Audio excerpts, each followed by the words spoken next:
नहीं नहीं, किसने कहा मैंने ठगी की है? मैंने लोगों को कभी डराया धमकाया नहीं है कि मुझे पैसे दो। लोगों ने तो खुद हाथ जोड़कर कहा श्रीमान पैसे ले लीजिए, और मैंने ले लिया। इसमें क्या अपराध है? यह बात एक ठग द्वारा पुलिस वालों को कही गई थी। एक ऐसा ठग जिसका भारत के साथ साथ पूरे दुनिया में खूब चर्चा रहा है।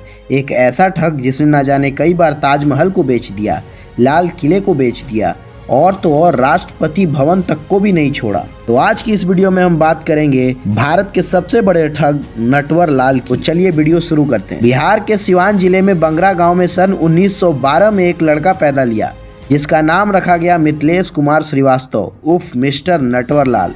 नटवर लाल पढ़ लिख कर वकील बना, लेकिन उसकी किस्मत की लकीरें इतनी सरल नहीं थी।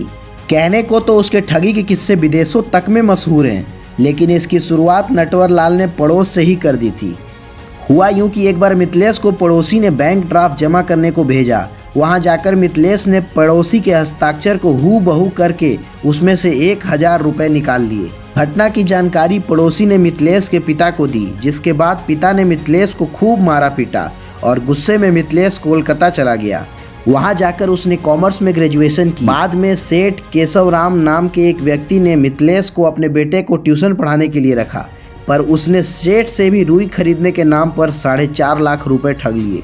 बस फिर क्या था, ठगी का किस्सा वहीं से शुरू होता चला गया। बड़े बड़े नेताओं के नाम पर मिथिलेश उर्फ नटवर लाल ने कई बड़ी बड़ी चोरियों को अंजाम दिया है। एक घटना जब नटवर लाल ने प्रधानमंत्री राजीव गांधी के नाम पर ठगी की। दिल्ली के कन्नॉट प्लेस स्थित एक घड़ी की दुकान में सफ़ेद कमीज और पैंट पहने एक बूढ़ा आदमी प्रवेश करता है। खुद का परिचय वित्त मंत्री नारायण दत्त तिवारी के पर्सनल स्टाफ DN तिवारी नाम से देता है और कहता है कि प्रधानमंत्री राजीव गांधी ने पार्टी के सभी वरिष्ठ नेताओं को समर्थन के लिए दिल्ली बुलाया है। इस बैठक में शामिल होने वाले लोगों को एक एक घड़ी देना है, तो मुझे आपकी दुकान से 93 घड़ी चाहिए। दुकानदार ने एक बार इतनी घड़ियों को बेचने के लालच में खुद को रोक नहीं पाया। अगले दिन वो बूढ़ा आदमी घड़ी लेने दुकान पहुंचा। दुकानदार को घड़ी पैक करने के बाद कहकर वह स्टाफ को लेकर वहां पहुंचा जहां प्रधानमंत्री से लेकर बड़े बड़े अफसरों के ऑफिस होते हैं। वहां उसने स्टाफ को भुगतान के तौर पर 32,829 रुपये का बैंक ड्राफ्ट दे दिया। 2 दिन बाद जब दुकानदार ने ड्राफ्ट जमा किया तो बैंक वालों ने बताया कि यह ड्राफ्ट फर्जी है। इसके बाद दुकानदार को समझते हुए देर नहीं लगी कि वह ठगा जा चुका है। एक बार नटवर लाल के पड़ोसी गांव में उस समय राष्ट्रपति डॉक्टर राजेंद्र प्रसाद आए हुए थे। जब नटवर लाल को डॉक्टर राजेंद्र प्रसाद को मिलने का मौका मिला तो उसके सामने वह अपने हुनर का प्रदर्शन किया और राष्ट्रपति के हूबहू हस्ताक्षर करके सबको हैरान कर दिया। इस दौरान नटवर लाल ने राष्ट्रपति से कहा कि यदि आप कहें तो भारत के ऊपर विदेशियों का पूरा कर्ज चुका सकता हूं और वापस कर उन्हें भारत का कर्जदार बना सकता हूं। इसलिए नटवर लाल को समझाते हुए कहा कि तुम प्रतिभावान हो, इसका सकारात्मक कार्यों में उपयोग करो, ना कि नकारात्मक कार्यों में। अपने खास हुनर के जरिए नटवर लाल ने सैकड़ों लोगों को धोखा दिया। इसमें टाटा, बिरला और धीरूभाई अंबानी जैसे लोग भी शामिल थे। वह इन उद्योगपतियों से समाज सेवी बनकर मिलता था और समाज के कार्यों के लिए मोटा रकम लेकर गायब हो जाता था।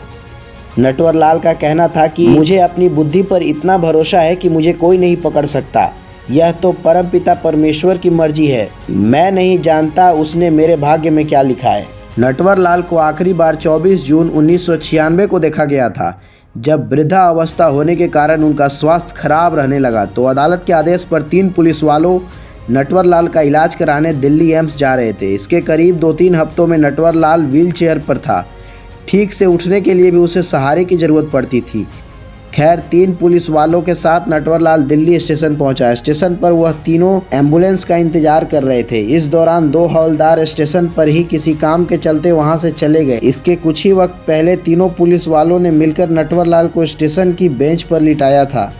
दोनों पुलिस वालों के जाने के बाद नटवर लाल ने तीसरे पुलिस वालों को चाय पीने की इच्छा जताते हुए पास ही में चाय लेने भेज दिया। थोड़ी देर बाद तीनों पुलिस वाले जब बेंच के पास लौटे तो तीनों की सांसें थम गई। कई हफ्तों से दूसरों के सहारे पर खड़े होने वाला नटवर लाल बेंच से गायब था।